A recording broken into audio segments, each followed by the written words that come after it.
ನಮಸ್ತೆ ಕನ್ನಡ ತಂತ್ರಾಂಶ. ಇವತ್ತಿನ ವಿಡಿಯೋದಲ್ಲಿ ನಾವು ತಿಳ್ಕೊತಾ ಇದ್ದೀವಿ ಗೂಗಲ್ ಕ್ಯಾಲೆಂಡರಲ್ಲಿರುವ ಒಂದು ಆಪ್ಷನ್ ಬಗ್ಗೆ. ಆ ಆಪ್ಷನ್ ಯಾವುದಪ್ಪ ಅಂದರೆ ಡೇ ಕ್ಯಾಲ್ಕುಲೇಟರ್. ಹೌದು ಸ್ನೇಹಿತರೆ, ಎಕ್ಸಾಂಪಲ್ ಹೇಳಬೇಕು ಅಂದರೆ ಇವತ್ತಿಗೆ ಇನ್ನು 15-20 ದಿವಸಕ್ಕೆ ಯಾವ ಡೇ ಬರುತ್ತೆ ಅನ್ನೋದನ್ನ ಯಾವ ರೀತಿ ತಿಳ್ಕೊಬೋದು ಅನ್ನೋದನ್ನ ನೋಡೋಣ ಇವತ್ತಿನ ವಿಡಿಯೋದಲ್ಲಿ. ಇದಕ್ಕಾಗಿ ನಾನು ಈಗ ಆಲ್ರೆಡಿ ಗೂಗಲ್ ಕ್ಯಾಲೆಂಡರ್ ಓಪನ್ ಮಾಡಿ ಇಟ್ಕೊಂಡಿದ್ದೀನಿ. ಇಲ್ಲಿ ಸೆಟ್ಟಿಂಗ್ ಹೋಗ್ಬೇಕಾಗುತ್ತೆ.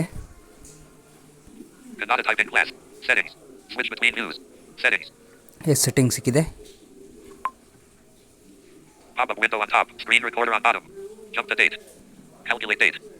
ಎಸ್, ಕ್ಯಾಲ್ಕುಲೇಟ್ ಡೇಟು ಇದ್ರ ಮೇಲೆ ಕ್ಲಿಕ್ ಮಾಡ್ತೀನಿ. ಎಸ್, ಇಲ್ಲಿ Selected. Calculate date. Interval. Learn what date it is before or after a certain day. Yes, certain day ಅಂದರೆ ಸರ್ಟನ್ ಡೇ ಎಂಟ್ರಿ ಮಾಡಿಬಿಟ್ಟು ಕೂಡ ನೋಡ್ಬೋದು. ಎಷ್ಟು ದಿನ ಮುಂದಕ್ಕೆ ನಾವು ನೋಡ್ತೀವಿ ಅಷ್ಟು ದಿನ. ಈಗ ನೆಕ್ಸ್ಟು ಇಲ್ಲಿಂದ Start. Tuesday, February 17th, 2026.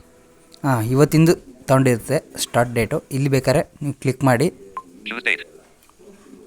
Selected. 2026. Cancel. Selected. February. ಇಲ್ಲಿ ಚೇಂಜ್ ಮಾಡ್ಬೋದು. Selected. 17 ಇದು date. Selected. February. February month. Selected. 2026. 2026 year. Cancel. ಈಗ ಕ್ಯಾನ್ಸಲ್ ಮಾಡ್ತೀನಿ ನಾನು ಇಲ್ಲಿಂದ.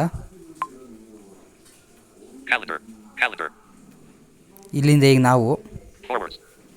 ಇದು ಫಾರ್ವರ್ಡು. ನೆಕ್ಸ್ಟ್ ಸ್ವೈಪ್ ಮಾಡಿದ್ರೆ ಇಲ್ಲಿ ಫಾರ್ವರ್ಡು ಬ್ಯಾಕ್ವರ್ಡ್ ಅಂತ ಇರುತ್ತೆ.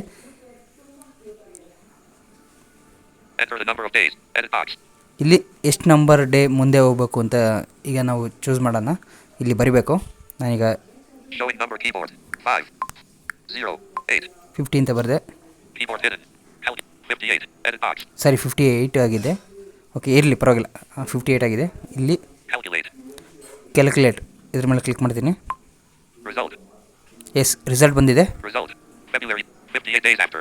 April 16th, 2026. Yes, 58 after April 16th, 2026. April 16th, 2026 ಇದು result. Thank you. Device locked.